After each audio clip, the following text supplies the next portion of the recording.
Well, now, Herman, the president gave this speech today, and I've all but decided that the reason he threw in this nonsense about going back to Israel's pre-67 border was to distract everybody from the awful, muddled mess of the rest of his speech. Absolutely. You know, I was so shocked that I had to read 3 or 4 articles, call one of my staffers to make sure I didn't misunderstand. President Obama threw Israel under the bus, clear and simple. And here's what's sad about here's 2 sad things about that, Eric. Number one, it's not for him to say where the borders ought to be. We didn't lose. They had a war to get those borders. Thousands of people died. And here's the other thing. You know, he threw them under the bus thinking that it was going to appease the Arabs. But guess what? The Arabs are saying they are not appeased. That is too little, too late. What are they looking for? That has been one of the most shocking foreign policy decisions that I have ever seen. You know, some people want to knock me and claim that I don't have any foreign policy experience. I may not have any foreign policy experience of having to work directly in foreign policy, but I got some common sense experience, and common sense says you don't throw your friends under the bus to try to appease your enemies.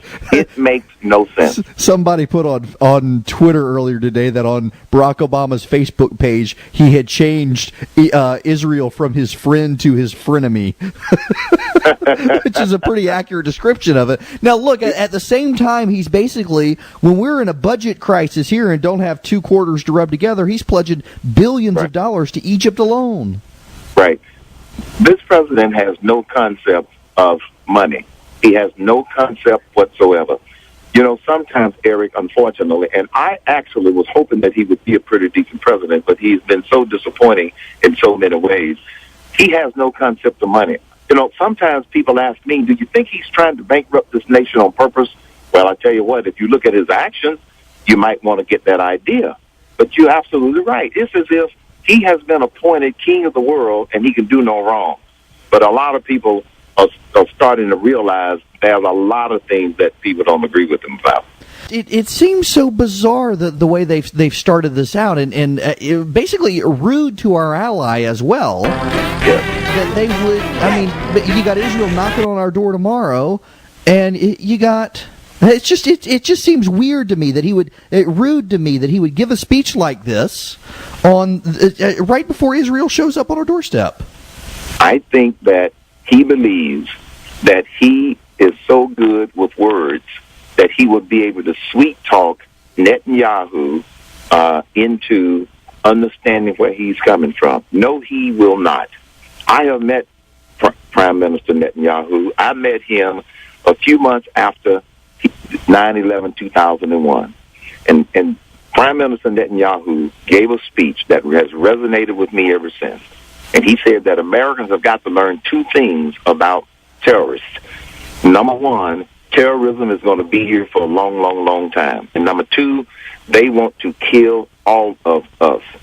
And we know that the Palestinian Authority and Hamas are terrorist organizations. This is dancing with the devil, and I think it's very dangerous, and it is going to increase tensions in that part of the world. Well, I can't see how it doesn't.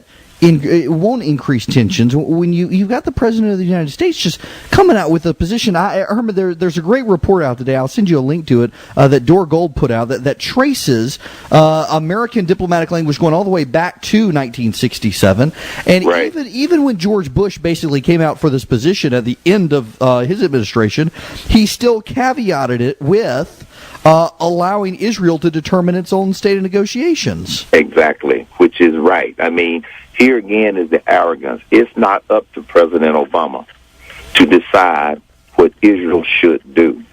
It's not up to him. But he basically here again is showing that he thinks that simply because he says it, it's going to be. But President Netanyahu has already pushed back on that. And so, here's what the Cain doctrine is going to be as President of the United States of America. And I wanted to be real clear with people. You mess with Israel, you're messing with the United States of America.